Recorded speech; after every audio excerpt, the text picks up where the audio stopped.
2020-তে এই ভিডিওটা খুবই ভাইরাল হয়েছিল। এই ভিডিওতে একটা মেয়েকে দেখায় যে এই মেয়েটার অপরাধ যদি তোমরা শোনো তোমাদের হাড় হিম হয়ে যাবে। Colin Hurst suspect in a deadly stabbing overnight. A woman was found dead in a home on South Lehman. Details on the investigation. Eric, what's taking place right now? Dale, when we first got here just after 10 o'clock last night, we talked with police. They said they were waiting on a search warrant before they could go inside. When I got here at 4 o'clock this morning, I did see a few officers coming in and out, so it looks like the investigation has started. I'm going to step out real quickly for you, show you what's happening here. This is the house in question.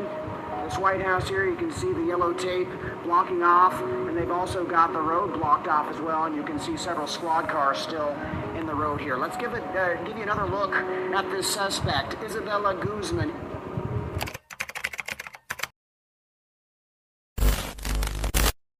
Hello everyone, welcome. আমি জীবন্যাসা crime case in Bengali চ্যানেলে তোমাদের সকলকে স্বাগত জানাই। আজকে আমি তোমাদের সঙ্গে যে কেসটা নিয়ে আলোচনা করব সেটা হচ্ছে ইজাবেলা গুজমান নামের একটা 18 বছরের মেয়ের কেস, যে তার মাকে 79 বার ছুরি দিয়ে আঘাত করে তাকে নৃশংসভাবে হত্যা করেছে। কে এই মেয়ে, কেনই এমন করেছে, তো চলো জেনে নিই। Today's case Isabella গুজমান। ইজাবেলার জন্ম হয় 9 জুন 1995 সালের আমেরিকার কোলোরাডো শহরে। ইজাবেলার জন্মের পর ইজাবেলার মা বাবা দুজনে মিলে একটা পোর্ট্রেট স্টুডিও খোলে এবং সেই স্টুডিওর নাম দেয় বেলাস। ইজাবেলার মা ইনমি আর বাবা রবার্ট দুজনেই খুবই ভালোবাসত ইজাবেলাকে, তাই তার নামে এই দোকানটি করে। ইজাবেলা তার মায়ের থেকে তার বাবাকে বেশি ভালোবাসত, তার বাবার কাছে সে বেশি থাকতে পছন্দ করত। তো এইভাবে আর 5টা মানুষের মতোই তাদের স্বাভাবিক জীবনযাপন কাটতে থাকে। তো এইভাবে কেটে যায় 4টে বছর।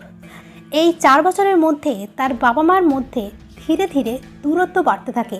নানা কারণে ভুল বোঝাবুঝি একটা সময় যাওয়ার পর তাদের দুজনেরই মনে হয় যে এই সম্পর্কটা আর টিকিয়ে রাখানো সম্ভব নয়, তাই তারা গিয়ে ডিভোর্সের জন্য অ্যাপ্লাই করে এবং শেষ পর্যন্ত তারা ডিভোর্স নিয়ে নেয়। যেহেতু ইজাবেলা তখন মাত্র 4 বছরে ছিল, তাই তার কাস্টাডি দেওয়া হয় তার মায়ের কাছে, অর্থাৎ তারপর ইজাবেলা তার মায়ের সঙ্গেই থাকতে শুরু করে। তো এখান থেকে ইজাবেলার জীবন ধীরে ধীরে পরিবর্তন হতে শুরু করে। ইজাবেলা প্রথম থেকেই একটু জেদি প্রকৃতির মেয়ে ছিল। ইজাবেলার বাবা মার ডিভোর্স হয়ে যাওয়ার জন্য ইজাবেলার জেদটা আরও বাড়তে থাকে, কারণ ইজাবেলা এই ডিভোর্সটা মেনে নিতে পারছে না, কারণ সে তার বাবাকে ভীষণ ভালোবাসে আর এই সব কিছুর জন্য তার মাকে দায়ী করছে। ইজাবেলা তার মায়ের উপর এই যে রাগটা, এটা তখন ঘৃণাতে পরিণত হলো যখন ইজাবেলার মা আরও একটা বিয়ে করে। সেকেন্ড বিয়ে করার পর ইজাবেলা তার মায়ের থেকে আরও দূরত্ব বাড়াতে স্টার্ট করে দেয়, কারণ ইজাবেলা এটা কখনোই মানতে পারবে না তার বাবার জায়গাটা সে অন্য কারোকে দেবে। কিন্তু ইজাবেলার যে সেকেন্ড ফাদার, সে কিন্তু অনেক ভালো ছিল। ইজাবেলার মা অনেক চেষ্টা করেও তাকে বোঝাতে পারছিল না। শেষ পর্যন্ত তার বয়স যখন মাত্র 7 বছর, ইজাবেলা নিজেই তার নিজের বাবার কাছে চলে যায়। সেখানে গিয়ে মাস 6 কাটায়, তারপর আবার তার মায়ের কাছে ফিরে আসে, কিন্তু তার ব্যবহারের কোনো পরিবর্তন লক্ষ্য করা যায় না।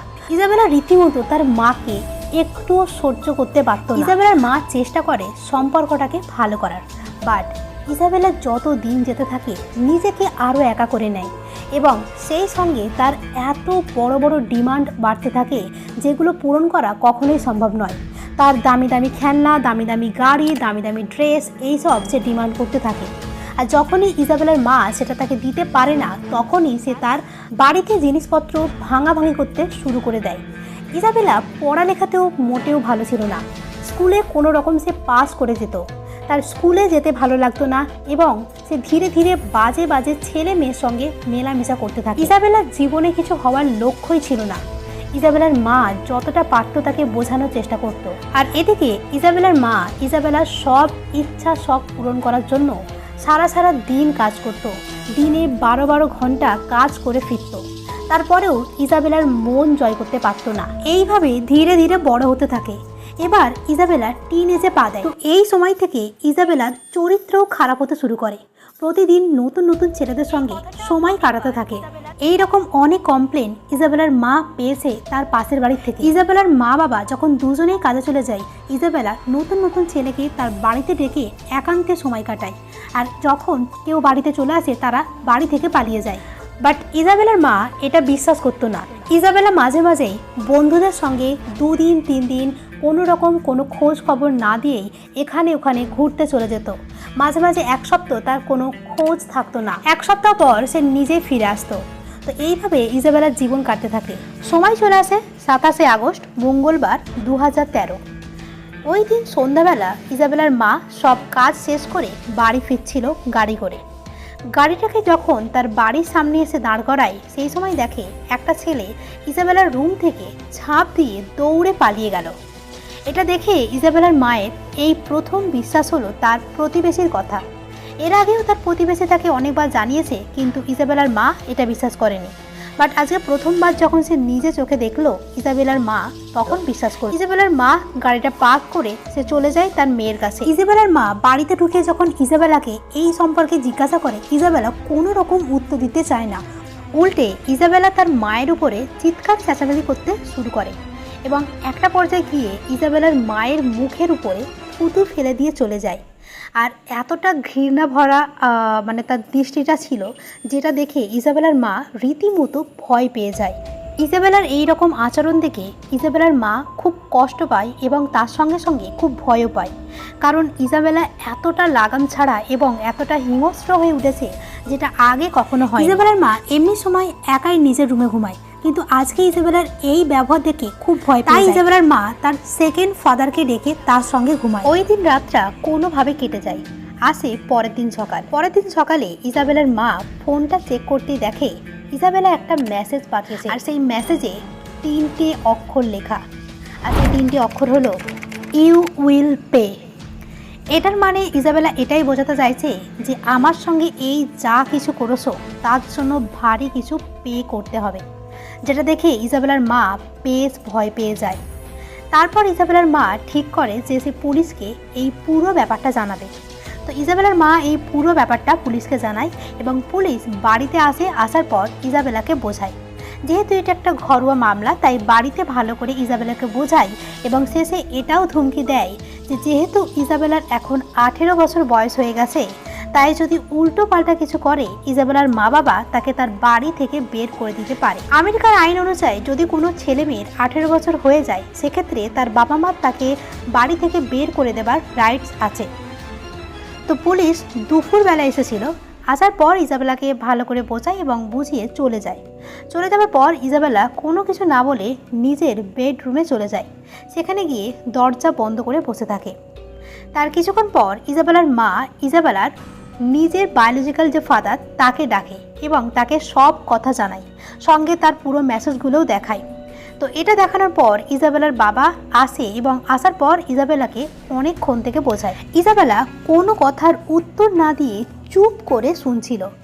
এমন ভাবভঙ্গি দেখাচ্ছিল যে সব কিছু সে বুঝে গেছে, এরপর সে আর কিছু করবে না। তারপর ইজাবেলার বাবা চলে যায়। ইজাবেলার বাবা এটাই ভাবে যে ইজাবেলা হয়তো বুঝে গেছে, কিন্তু ইজাবেলার মনে অন্য কিছু চলছিল। তো সেই দুপুরবেলাটা কোনো রকমে কেটে যায়। এবার সময় আসে রাত্রেবেলা। ইজাবেলার মা সব কিছু বোঝানোর পর চলে যায় কাজে। কাজ থেকে 3 ঘন্টা পর রাত্রেবেলা বাড়ি ফিরে ইজাবেলার বাবাকে জিজ্ঞাসা করে যে ইজাবেলা কোথায় আছে। তো ইজাবেলার বাবা বলে ইজাবেলা নিজের রুমেই আছে। তো এরপর যেটা ঘটেছে সেটা হয়তো না ঘটলেই ভালো হতো। যদি সেটা না ঘটতো তাহলে আজকের এই ভিডিওটা করাই হতো না। তারপর যা হলো, ইজাবেলার মা চলে যায় স্নান করতে। ইজাবেলাদের যে বাথরুমটা ছিল সেটা হচ্ছে 2nd ফ্লোরে, তাই ইজাবেলার মা চলে যায় 2nd ফ্লোরে স্নান করতে যাওয়ার পর ইজাবেলার বাবা লিভিং রুমে বসে ডিনার করছিল। হঠাৎ একটা আওয়াজ পায়, যেন মনে হচ্ছে কেউ কাউকে খুব জোরে ফেলে দিয়েছে। তারপর ইজাবেলার মা তার 2nd হাজব্যান্ডকে জোরে চিৎকার করে ডাকে। এটা শোনার পর ইজাবেলার বাবা ছুটে চলে যায় উপরে। সেখানে গিয়ে দেখে হালকা বাথরুমের দরজাটা খোলা, আর ইজাবেলা সেখানে একটা আলাদাই ভঙ্গিতে দাঁড়িয়ে আছে। এটা দেখে ইজাবেলার বাবা দৌড়ে গিয়ে বাথরুমের দরজাটা পুরো খুলতে যাবে, ঠিক সেই সময় ইজাবেলা যত গায়ে জোর ছিল সেই গায়ে জোর দিয়ে দরজাটাকে আটকে ছিটকে লাগিয়ে দেয়। এরপর ইজাবেলার বাবা অনেক চেষ্টা করে দরজাটাকে খোলার, বাট কোনো রকমভাবে পাচ্ছে না। ইজাবেলার বাবা বাথরুমের ভিতর থেকে খুব জোরে জোরে চিৎকারের আওয়াজ পায় আর দেখে বাথরুমের নিচে থেকে রক্তের স্রোত বয়ে সামনের দিকে বেরিয়ে আসছে। তো এটা দেখে ইজাবেলার বাবা কি করবে বুঝতে পারছে না, এদিকে দরজাটাও খুলছে না। শেষ পর্যন্ত ইজাবেলা বাবার মাথায় আসে সে পুলিশকে খবর জানাবে। তো সঙ্গে সঙ্গে নিচে চলে যায়, গিয়ে পুলিশকে ফোন করে। সেই সময় আরও একটা জোরে চিৎকারের আওয়াজ পাওয়া যায়, আর সেই আওয়াজটা ইজাবেলার মায়ের ছিল।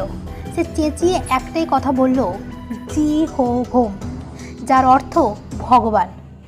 ইজাবেলার বাবা পুলিশকে সব কথাগুলো বলতে বলতে উপরের দিকে উঠে আসে। তারপর বাথরুম থেকে আর কোনো আওয়াজ পাওয়া যায় না। খানিকক্ষণ সব নিস্তব্ধ। তারপর ইজাবেলা নিজেই হঠাৎ করে দরজাটা খুলে খুব শান্তভাবে বেরিয়ে আসে। ইজাবেলাকে তার বাবা যেমন অবস্থায় দেখেছে ওটা দেখার জন্য মোটেও প্রস্তুত ছিল না।